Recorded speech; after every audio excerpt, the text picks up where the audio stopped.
How we are. Back at it again with another video, no YouTube episode. It's your one and only Steven Ukiti80. Make sure you like, subscribe, share this with a fellow relative, brother, cousin, sister, friends, things of that nature. You know, the things of that very much nature. Let's dive right into today's topic. Today's topic is gonna be on why men must choose the right woman for their future. Why men must, be able to have the discernment to identify if this woman's going to be the best or not for long term, and for other capabilities that we should be looking at into when it comes to that aspect as a whole. So let's break it down. So number one, that woman got to be a woman of God, bro. Like her characteristics have to serve God before it serves you, before it serves any pleasures that's of course ungodly. Anything that distincts urges, it's supposed to be God first. If she characterizes that, she's supposed to love God more than you, and some of y'all like, whoa, yeah, she's supposed to love the Lord before her spouse. She's supposed to love and fear the Lord before she fears her husband, fears her spouse, or things of that nature. And y'all saying fear, y'all don't know what type of fear I'm saying, you know what I'm saying? Because when God designed us, it's like, before I even get that deep, I was talking with one of my bros, and I was like, bro, we came to this conclusion. We was like, we don't really need women to conquer what we got to do in this earth as a man, We really don't need women. Like, not to be dark, but like, if you really think about it, like, we can really do all we need to do, but the only thing that will be missing is the other stuff that you think you need, like sexual pleasures, desires,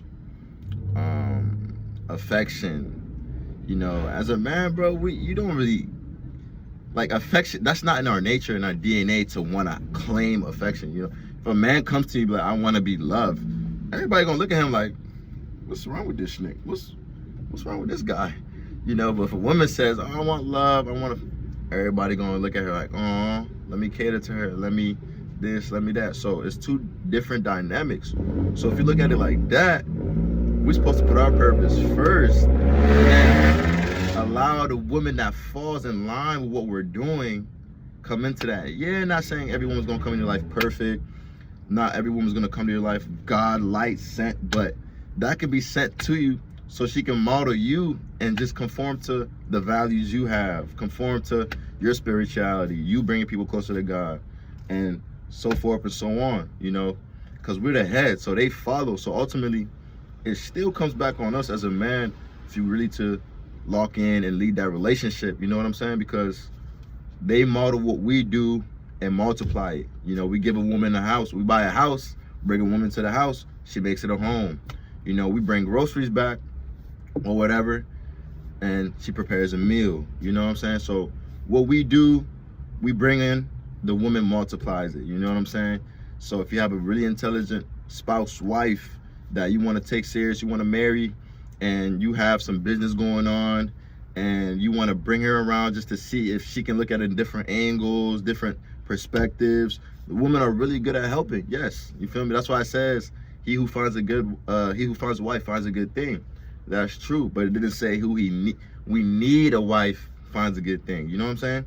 So let's not get that confused. Not saying we're not supposed to be together, but it's just to say that in longevity of the focusedness of a man, if you build your own castle, you build your own temple, it's gonna be more easier, more sufficient for her to come in and just, duplicate what you already have. You know what I'm saying? But if you're not really ready to do your own thing, you're not ready to, how can you bring a woman into that? It's gonna just be chaos. So the number one thing is she must be following God, and really following God, not one of those just post quotes, Bible stuff here and there on the net, like really actually having her own personal relationship with Christ and her Bible more than 2 times a week, you know what I'm saying? And just really trying to live for God, you know what I'm saying?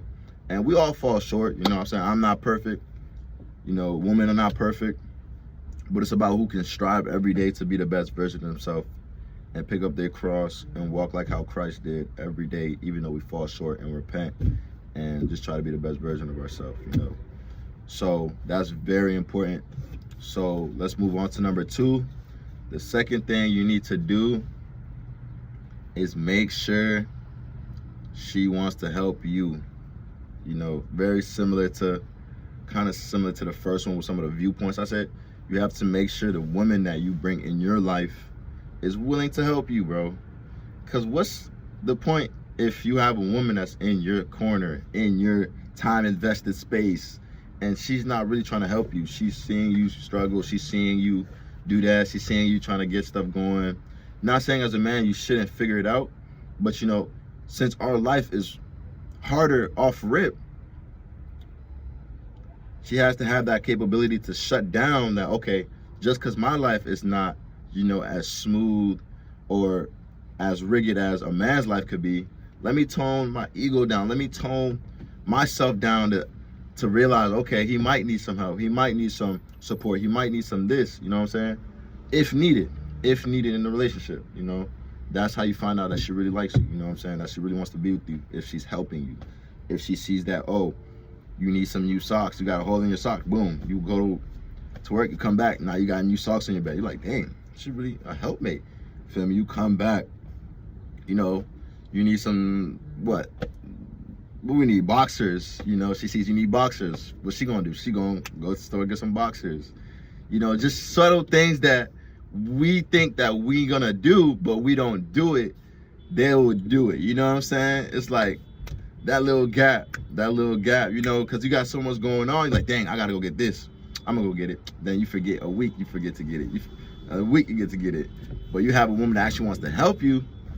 Dang, she's not even gonna bring it up. She's just gonna see it, and boom, the next day, you got new socks, new boxers, new this, new that. You know what I'm saying? Because she sees the gaps that you're gonna get to, but don't have the time, so she goes ahead and does that for you. You understand what I'm saying? Dishes in the sink, boom, she does that. You know, little things like that. But the little things is what makes up the bigger picture. You know what I'm saying? So the little things really clarify and clear out a lot of the things that could be big if the little things didn't get handled. You know what I'm saying? So that's what a helping woman will do, and that's the type of helping woman you need if you are in a relationship for the long term. You know what I'm saying? Let's not get confused out here, man. The third thing to analyze, you know what I'm saying, is making sure, this is big, this is a big key, making sure she respects you, dog. A woman that loves you is nothing compared to a woman that respects you. Let me say that again. A woman that claims she loves you is nothing to a woman that respects you. Because I put respect over love. Because everybody can say, I love you, bro, I love you, babe, I love you this. But love is fleeting. Love is depleting. You know, you can love somebody today, but not love them tomorrow because of a certain feeling or emotion that you may run into, you know? So if you respect somebody, regardless of what you're going through, you know that you guys will ultimately be able to work it out because the respect level is there. You're going to talk it out. You're going to say, oh, this shouldn't happen. Let me do it this way next time. I'm sorry. Let's do it this way. So it's about the communication, the respect level. It has to reach a certain threshold because you can't just be running on love, bro, because love is depleting, bro. Like, anybody can say, I love this. Oh, I love this team. I love that team. Oh, I love Chick-fil-A. Oh, I love Chipotle. Like, it's just used so freely that anybody can say that and they think that it's real. But if it's real and she's not respecting you, you know, then, you know, that's not real. If you're walking down and she has wandering eyes and she's with you, but she's just, her eyes are just wandering, just looking at other men, just still looking, like eyes just wandering, like you know, that's not the woman for you. Or if she's, you know, overly friendly, somebody DM her, hey, happy birthday, and she's replying emojis, thank you, love, thank you. I don't know, that's probably not the woman for you. Or if you know you told her about certain things that you don't like and she's still having those things shown in front of you and you're like, dang, I told you about this, and she's still doing that, I don't know if that's the right woman for you. So All those little things you gotta see what as a man you want required for your life and your person next to you. Because like I said in the beginning, you don't need a woman, bro. You really, if you want to be blunt, you really don't need a woman, bro, to conquer the world, to conquer your life, to conquer your spirituality, to conquer your financial, to conquer your everything, bro. You really don't. As long as you have God, bro, that's really all you need. That's all you need. But if you want to bring a helpmate in your life, then yes, these are the steps that you gotta follow if you want to be successful with that. You know what I'm saying? Because if not, trust me, man, I got a lot of people who DM me about some of the things that I said that they seen in their life, and had they known earlier, they would have made some adjustments. So coming from a place of experience, coming from a place of knowledge and wisdom gained through seeing certain relationships from family members, certain relationships from old acquaintances, and even myself, I can come to a conclusion that these three things, if you do these three things, you will propel in your relationship, and it'll be strong, and you won't have to be worried about no goofy stuff and no stuff that you don't want to see. You know what I'm saying? So obviously there might be stuff that pops up, but that's what comes out with being in a relationship, bro. So, you know, always make sure you're keeping this right first, you know, because you got to have this right first before you even get in a relationship, because you have to have this right first, and, you know, a lot of things behind that. But life is good. I love y'all.